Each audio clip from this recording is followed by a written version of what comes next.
Assalamualaikum warahmatullahi wabarakatuh. Jumpa lagi dengan Babe Indra, ya kan. Kali ini Babe Indra mau ngasih narasi positif, ya kan. Opini cerdas lah gitu kan, terkait dengan sebuah peristiwa yang ada di sosmed. Iya, so tahu sih Indra emang. Nah ini guys, soal Rinjani nih. Waduh, seminggu terakhir ini agak Rinjani, ya kan. Juliana orang Brazil tuh yang meninggal itu kan, rame itu. Memang bagus ceritanya, banyak pelajaran-pelajaran yang bisa kita dapatkan di cerita tersebut. Masalah donasi yang sampai 1,5 M misalnya gitu kan. Terus lagi masalah undangan Menteri Kehutanan buat Bang Agam dan SAR ke Jakarta dikasih penghargaan. Itu memang bagus guys. Dan yang pasti yang bikin saya mau bikin konten begini guys, kemarin pas pengajian malam Jumat tuh Pak Ustadz ngebahas soal surat An-Naba yang bagaimana cara kita memelihara gunung. Tadi pagi lihat YouTube ada cerita soal Saparudin sama Maria yang jadi mualaf.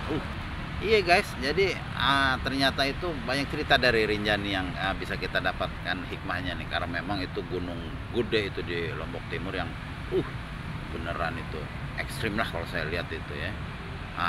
Ini tadi pagi ngelihat di YouTube itu soal cerita bagaimana seorang Maria, istilahnya pendaki dari Rusia yang bisa jatuh hati dengan voter dan guider Rinjani, dan itu tidak cara pemaksaan, tidak, tapi memang dengan hati, dan memang Allah yang membimbing Maria untuk menjadi mualaf dengan nama Maryam.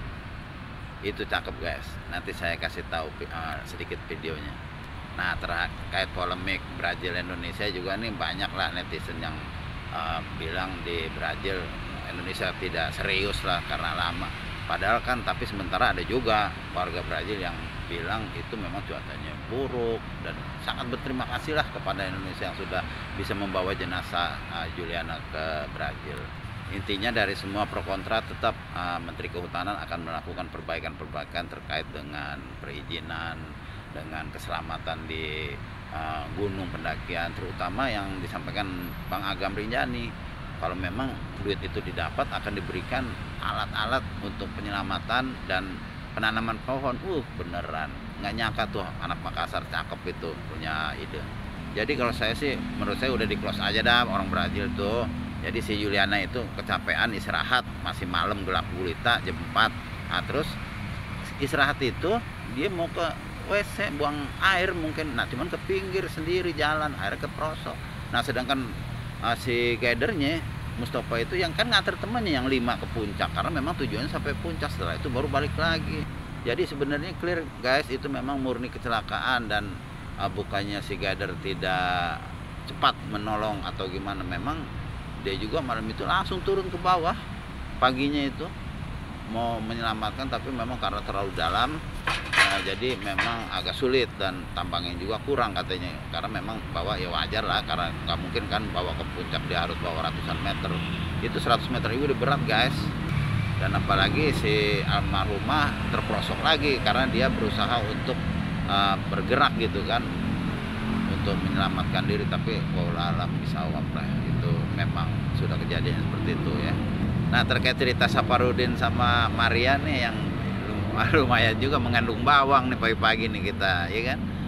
Bagaimana Allah menunjukkan seseorang itu, ya kan, dengan ayat-ayatnya yang berupa gunung, manusia yang namanya Saparudin, dia berdoa, dia sholat di atas gunung Rinjani, dan diperhatikan oleh Maria tanpa mengajak, tanpa meminta untuk menjadi muslimah. Saparudin atas kebesaran Allah bisa membimbing seorang Maryam menjadi Maryam, dan alhamdulillah sampai sekarang juga hidup rukun di Lombok. Cakep padahal Maria guys, lumayan lah kalau buat orang barat mah ya. Nah, dari peristiwa ini membuktikan nih guys bahwa gunung itu emang tinggi guys. Semakin tinggi kita ke langit, mendekatkan diri kepada Allahnya, harusnya semakin rajin tuh. Jangan lupa sholat ntar kalau di gunung begitu, dan berdoa kayak si Saparudin tuh bisa dapat bule, ya kan. Nah, intinya gitu guys dari Babe Indra nih. Kalau Bang Agam Rinjani kan bilang buat pesan-pesan para pendaki supaya menyiapkan inilah itulah bla bla bla. Kalau aneh kan cuman mengingatkan lah sebagai sesama muslim gitu kan, Kalau kita naik gunung jangan lupa sholat walaupun tayamum.